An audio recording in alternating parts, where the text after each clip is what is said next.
Il avait mal branché le micro, ce PD. Ouais, du coup, on a fait 3 trucs et puis j'ai du tout supprimé. On va tout refaire, c'est bon, on est chaud.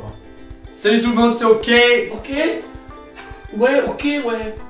Donc aujourd'hui ça aurait dû être sur Candysan, mais j'ai pris le mode livraison gratuit. Du coup ça arrive pas tout de suite quoi.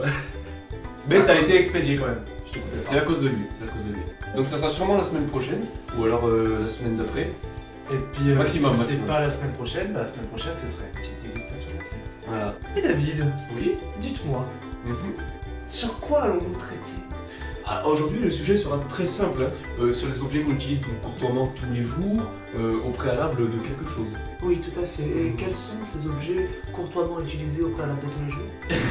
Et écoutez, monsieur, une boutade. Oui, t'as Bonne boutade. Ah.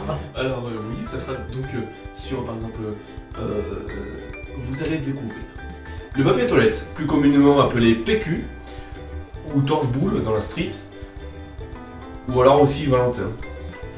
Voilà. Valentin, PQ. Essuie-merde. Bon, faut savoir que déjà avant, au Xe siècle, le papier toilette se faisant rare, les gens utilisaient, eux, leurs vêtements pour s'essuyer. Ce qui est relativement dégueulasse. Oh putain. Frère, Ouais.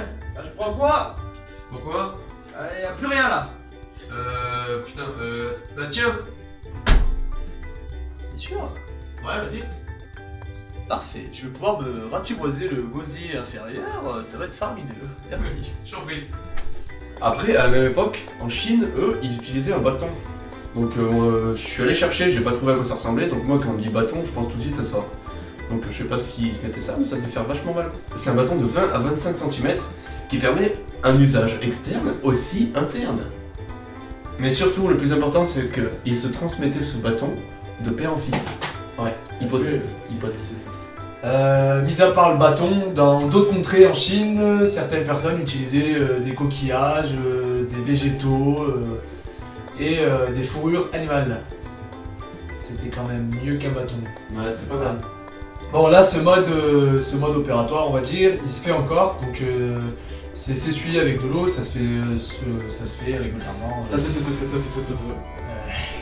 Il existe encore, il est encore utilisé, souvent dans les pays musulmans.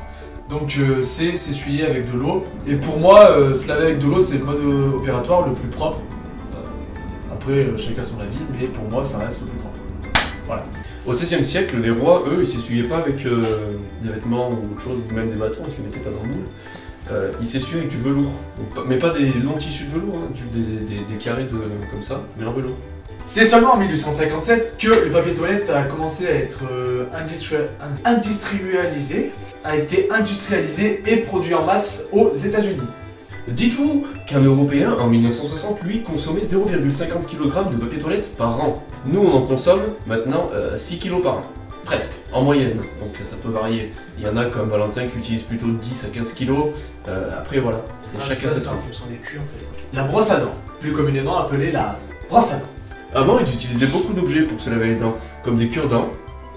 Donc il y avait des cure-dents en bois, en plumes, en poils de porc-épic aussi, etc. Beaucoup d'objets, mais en fait tout ce qui est pointu. C'est tout. La brosse à dents avec un manche et des poils a probablement été inventée en Chine à la fin du XVe siècle. En Chine? Ouais, tu sais, ceux qui se torchaient le cul avec un bâton. Ah ok. Elle a été fabriquée avec des poils de sanglier. Alors qu'au Moyen-Âge, en Occident, ils se frottaient les dents avec un linge, un bout de linge, du tissu quoi. La brosse à dents a été importée en France au XVIe siècle. Mais c'est le Britannique William Addis qui a mis en œuvre la première brosse à dents produite en série. Mais c'était encore des brosses à dents qui étaient faites en crin de cheval. T'as des mots, Valentin, t'as pas pu dire ce que j'ai dit. Ouais. Le slip, plus communément appelé range-couille. Donc le slip est apparu au XXe siècle, parce que avant ça... Donc en fait le slip n'existait pas. Voilà. Savoir que les gens mettaient leur chemise dans leur pantalon en guise de range-couille. Voilà. Le caleçon arrivera ensuite en 1925, mais à la base il n'avait pas cette utilité, il servait juste à remplacer le caleçon que portaient les boxeurs sur le ring. Tu vois? C'est tout pour le slip. La chaise. C'est au XIVe siècle avant JC que la première chaise a été créée. Elle était moche, mais elle était à Toutankhamon. Donc faut pas tester. Ok, c'était sa chaise. On a quand même mis 3 siècles avant que la chaise soit un peu plus confortable, c'est-à-dire au XVIIe siècle. Ils ont un peu été retardés sur l'esprit. Voilà. Donc elle était recouverte de pelotes de crin. De tissu, de tapisserie, ou alors de cuir. Une chose en entraînant une autre, ça nous ramène à notre position initiale de début de vidéo. C'est déjà la fin de la vidéo. N'hésite pas à t'abonner, à mettre un j'aime s'il t'a plu. Et n'oublie pas que la semaine prochaine c'est... Peut-être Candysan. Peut-être. Candysan, ou alors une petite dégustation d'insectes. J'avais envie de tester les insectes parce que on voit souvent des vidéos de mecs qui se tapent des insectes, moi je kiffe en ce moment. Et faut vraiment savoir si c'est bon quoi. Voilà, j'ai jamais goûté et c'est un peu...